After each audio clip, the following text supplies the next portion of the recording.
Cap Atlantique vous présente son rapport annuel d'activité 2010 sur le prix et la qualité du service d'élimination des déchets.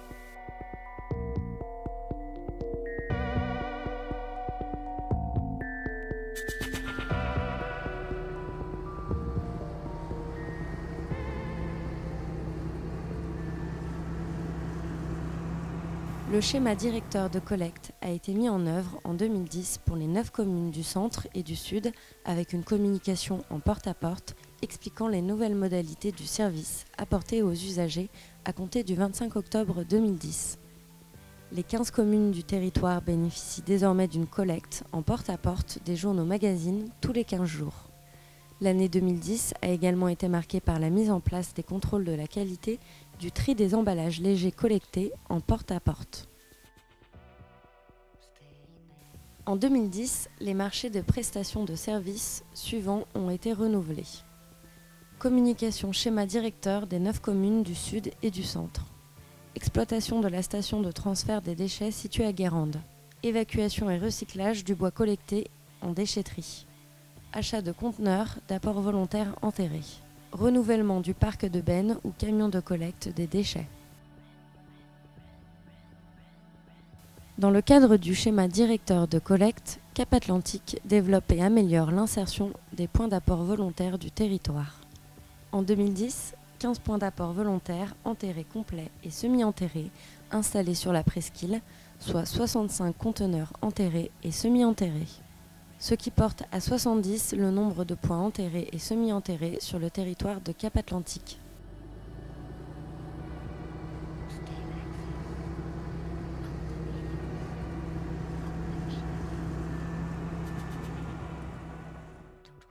En 2010, les ordures ménagères collectées en porte-à-porte et apports volontaires sur les 15 communes du territoire représentent 28 056 tonnes qui sont transférées à Guérande avant d'être transportées vers les sites de traitement.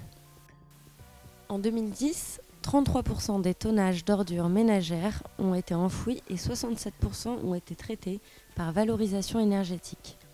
6 762 tonnes d'encombrants porte-à-porte et de tout venant déposés en déchetterie ont été collectées en 2010. 6 665 tonnes ont été enfouies au CET de Kéraline à Herbignac. Les 132 tonnes restantes, après transit par Guérande, ont été transportées vers les sites de traitement. 8 779 tonnes de déchets recyclables ont été collectées en 2010, dont 4 436 tonnes de verre, 1 727 tonnes d'emballages légers, 2 616 tonnes de journaux magazines. Les déchets recyclables des emballages légers transitent par la station de transfert pour être acheminés vers le centre de tri Arc-en-Ciel à Couëron et rejoignent ensuite les repreneurs industriels pour le recyclage matière. Le verre collecté en apport volontaire sur l'ensemble du territoire est transporté par traitement en valorisation matière vers la filière de la société Saint-Gobain. Les 2616 tonnes de journaux magazines transitent par la station de transfert de Guérande. Ils sont ensuite acheminés pour être valorisés au cellulose de la Loire à Allaire dans le Morbihan.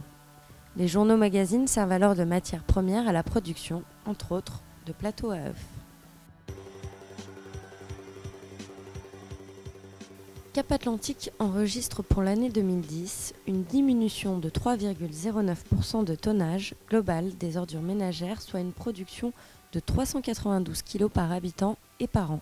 Une hausse des quantités de recyclables, verre, emballages légers et journaux magazines, collectés en porte-à-porte et apport volontaire de 2,49%. Une légère diminution du taux de refus des emballages légers qui passe de 24% à 23%, résultat toujours au-dessus des valeurs nationales. En 2010, les tonnages de tout venant et encombrants ont augmenté de 10,71% par rapport à 2009, ce qui représente une production de 93 kg par habitant et par an. Les déchets déposés en déchetterie, hors tout venant, hors déchets verts et hors verre représentent une production de 274 kg par habitant par an. Les déchets verts déposés en déchetterie ou à la station de Livéry ont augmenté de 2%, ce qui représente une production de 271 kg par an par habitant.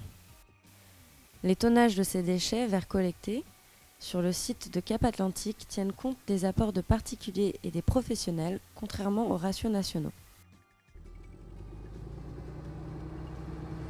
La présentation et le contenu de cette partie ont pour source le guide méthodologique de l'ADEME réalisé à cet effet. Depuis l'exercice 2007, la collectivité s'est engagée dans cette démarche nommée compte à coûts, cadre standard de détermination des coûts basés sur la comptabilité analytique.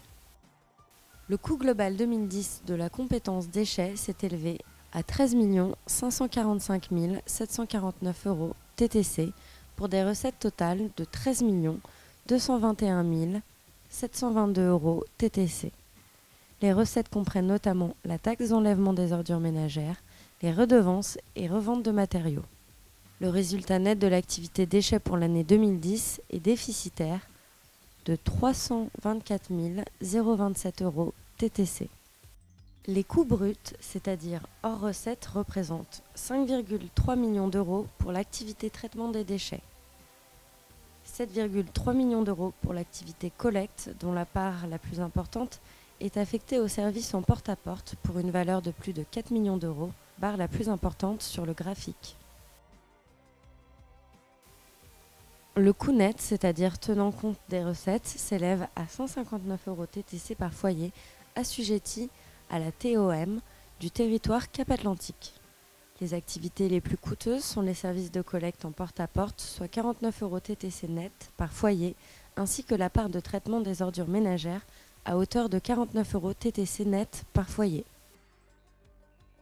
Le coût net des activités déchets par foyer 2010 a augmenté de 4% par rapport à 2009. Une tonne d'ordures ménagères collectées et traitées coûte 279 €, recettes déduites. Une tonne d'emballage léger et de journaux magazines coûte respectivement 393 € et 215 €.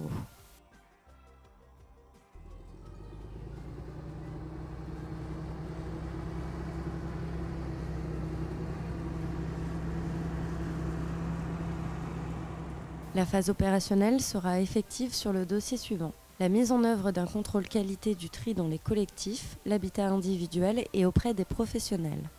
Cap-Atlantique va renouveler les marchés. Maîtrise d'œuvre des points d'apport volontaires enterrés. Traitement des lixivias. Exploitation des déchetteries situées sur le sud du territoire.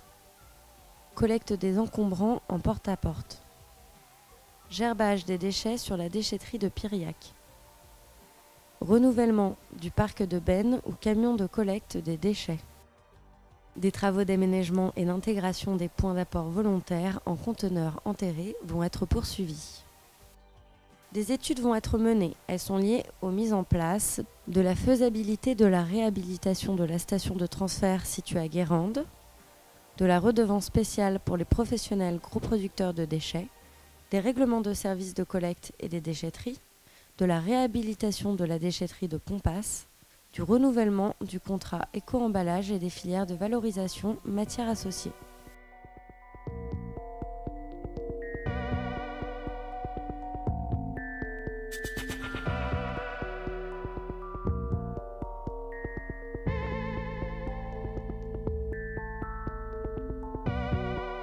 Holy girl, don't get up for running.